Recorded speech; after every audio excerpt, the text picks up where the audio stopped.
Hello guys, चलिए good afternoon आप सभी को। क्लासेस ज्वाइन कर लीजिएगा सभी लोग, फटाफट जल्दी आ जाएंगे क्लास में। आज की जो क्लास रहेगा छत्तीसगढ़, जिसमें आपका एग्जाम में प्रश्न बनते हैं सीजी व्यापम, पीएससी अमीन पटवारी सीजी पीएससी एग्जाम में कई बार पूछा गया है, सीएमओ के एग्जाम में कई बार पूछा गया है, फूड इंस्पेक्टर के एग्जाम में कई बार पूछा गया है, मेंस में पीएससी में कई बार एग्जाम में रिविजन हुआ है ना।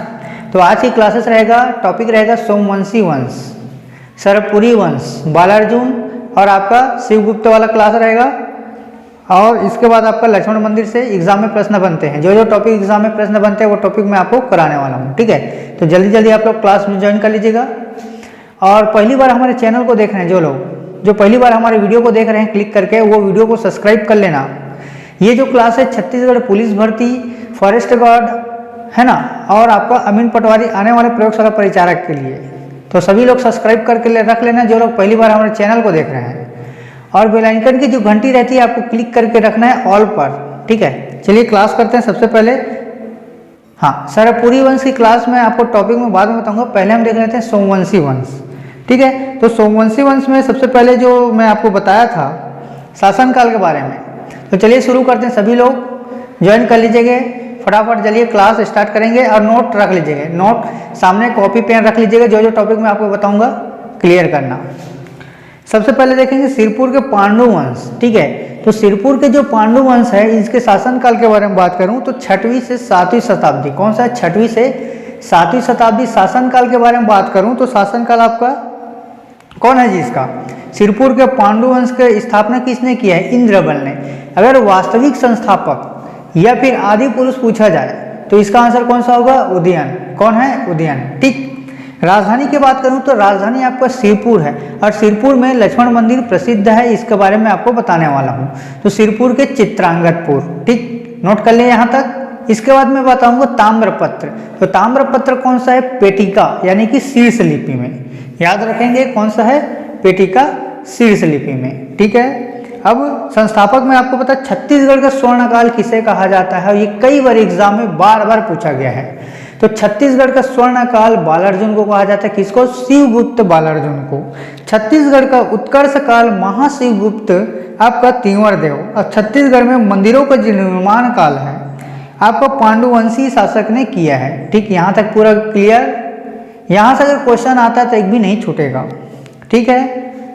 चलिए, प्रमुख शासक अगर पूछा जाए छत्तीसगढ़ में पांडु वंश के अगर वास्तविक संस्थापक मैंने आपको बताया इंद्रबल। और यहाँ पर मैं आपको पूरा बताने वाला हूँ, है ना, कि सोमवंशी शासक यानी कि पांडु वंश मतलब किस शासक ने, है ना, इंद्रबल ने कौन से वंश को समाप्त कर, इंद्रबल ने कौन से वंश को समाप्त कर पांडु वंश की नींव रखी, स्थापना की। कौन से वंश को हराकर, किस वंश को समाप्त कर इसकी स्थापना की, ठीक है। आप लोग कमेंट बॉक्स में कमेंट करके बताएंगे इसका ऑप्शन, ठीक। चलिए, बिल्कुल यहां तक क्लियर हुआ। एक तीवर देव है और वहां पर जाजल्य देव प्रथम है, ठीक है, जो कि सकल कौशल द्विपदी की उपाधि धारण की है। एग्जाम में कई बार पूछा गया है। सबसे पहले हम देखेंगे हर्षगुप्त, ठीक है। तो हर्षगुप्त के इनका जो विवाह हुआ था मौखरी वंश के राजा सूर्यवर्मा की पुत्री रानी वाष्टा। और यहाँ से टॉपिक एग्जाम में प्रश्न बनते हैं। देखेंगे कि इसकी हर्षगुप्त की मृत्यु के पश्चात, जो हर्षगुप्त है उसकी मृत्यु के पश्चात रानी वाष्टा ने लक्ष्मण मंदिर को बनवाने का आदेश दिया, ठीक है। तो किसके शासनकाल में? तो महाशिवगुप्त बालार्जुन के शासनकाल में सिरपुर में और यह सिरपुर लाल ईंटों से निर्मित है। यह सिरपुर जो है लाल ईंटों से निर्मित नागर शैली से बना हुआ है। एग्जाम में पूछ लिया जाता है कि लक्ष्मण मंदिर किस शैली से बना हुआ है? नागर शैली से। कौन सी ईंट से? लाल ईंटों से। यह भगवान विष्णु का मंदिर है और मंदिर की प्रशस्ति रचना कवि ईशानदेव ने की है। यहाँ तक क्लियर। महाशिवगुप्त बालार्जुन का नाम कैसे पड़ा? तो देखेंगे बचपन में धनुष विद्या में निपुण होने के कारण उसको बालार्जुन कहे जाने लगा। धनुष विद्या के कारण उनको बालार्जुन कहे जाने लगा, ठीक। अब देखेंगे इसके उपाधि परम महेश्वर। इसकी जो उपाधि है बालार्जुन का परम महेश्वर है, ठीक है। यहाँ तक क्लियर समझ में आया उपाधि। उसके बाद शासनकाल है 595 से 655 ईसा पूर्व। पांडुवंशी शासक सर्वाधिक समय तक शासन करने वाला वंश। अगर पूछा जाए कि पांडु वंश में सबसे ज़्यादा शासन करने वाला वंश कौन सा है, तो ये सबसे ज़्यादा शासन करने वाला वंश है आपको बालार्जुन। कौन है? बालार्जुन। यहाँ तक क्लियर समझ में आया? अब देखेंगे इनके जो उपलब्धि है महाशिवगुप्त बालार्जुन के शासनकाल में छत्तीसगढ़ का इतिहास, छत्तीसगढ़ का स्वर्णकाल किसे कहा जाता है? महाशिवगुप्त बालार्जुन को कहा जाता है। और वे कौन से धर्म से संबंधित हैं? तो पूछा जाए बौद्ध धर्म, वैष्णव धर्म या शैव धर्म। तो यहाँ पर देखेंगे सिरपुर के जो अनेक मंदिर हैं, सिरपुर में शिव मंदिर का जो निर्माण हुआ है वो शैव धर्म से संबंधित है। उसी तरह बौद्ध धर्म, इन्होंने सिरपुर में अनेक बौद्ध विहार की रचनाएं की हैं। ठीक है, बौद्ध विहार का विकास किया है। ठीक है, अब ताम्रपत्र, तो सिरपुर में इनके 27 ताम्रपत्र मिले थे। सिरपुर में कितने ताम्रपत्र मिले थे? 27 ताम्रपत्र मिले थे। ठीक है, यहाँ तक क्लियर हुआ। चलिए हम इसके बाद देखेंगे लक्ष्मण मंदिर के बारे में।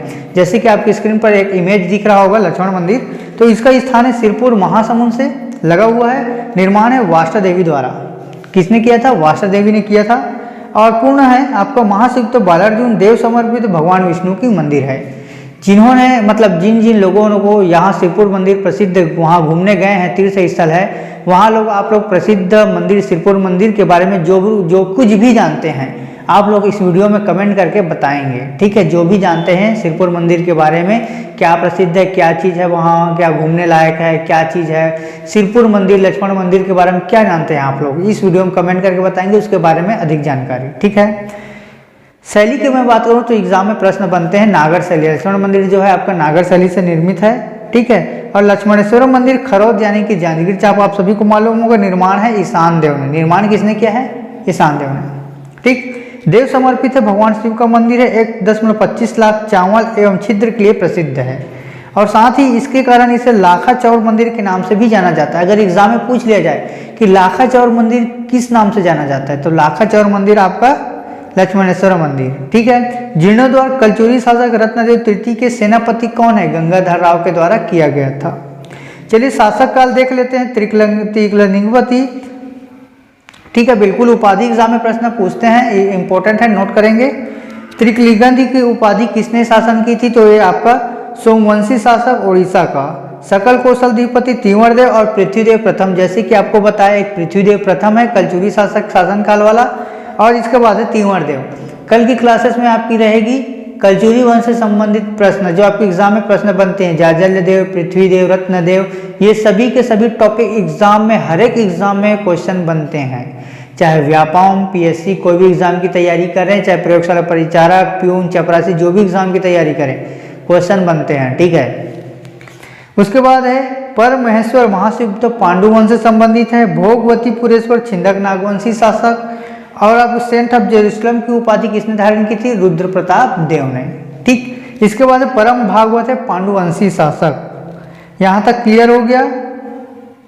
चलिए अब देखते हैं यहां पर हम सरभपुरी वंश। तो सरभपुरी वंश के बारे में आपको बताना चाहूंगा कि सरभपुरी वंश 5वीं से 6वीं शताब्दी में है ना। तो इसका प्रमुख शासक देख लेते हैं सरभराज। तो सरभपुरी वंश के जो शासन काल है, सरभपुरी वंश के जो शासक है सरभराज हैं। ठीक है, ये जगह संस्कृत भाषा का प्रयोग किया गया था। कौन सी भाषा? पहली बार प्राकृत की जगह संस्कृत भाषा का प्रयोग किया गया था। एग्जाम में कई बार पूछा गया है। अब देखेंगे प्रसन्न मात्र। इन्होंने निडीला नदी यानी कि लीलागढ़ के किनारे प्रसन्न मात्र यानी कि प्रसन्नपुर मल्हार नगर बसाया था। कौन सा नगर बसाया था? मल्हार नगर बसाया था। यहाँ तक पूरा क्लियर हुआ। इसके बाद देखेंगे गरुड़ चक्र शंख युक्त सोने के सिक्के भी चलवाए थे। ठीक है, सोने के सिक्के भी यहाँ पर चलवाए थे। जयराज देखेंगे प्रसन्न मात्र का पुत्र था। कौन था जयराज? प्रसन्न मात्र का पुत्र था। मुद्रा पर गजलक्ष्मी का अंकन करवाया था ये भी। और देखेंगे कि यहाँ पर सरभपुरी वंश के जो अंतिम शासक कौन है, एग्जाम में अगर पूछ लिया जाए सरभपुरी वंश के जो अंतिम शासक, तो अंतिम शासक है प्रवरराज द्वितीय। ठीक है, चलिए एक बार फिर से मैं आपको बताना चाहूंगा कि सरभपुरी वंश के जो शासक है राजधानी आपका सरभपुर। ठीक है, प्रसन्न मात्र मल्हार प्रसन्नपुर, प्रवरराज प्रथम सिरपुर। तो यहाँ आज का टॉपिक खत्म हुआ। कल हम फिर से नेक्स्ट टॉपिक लेकर आएंगे, इससे और भी क्लास बेहतर करने का प्रयास करेंगे। फिर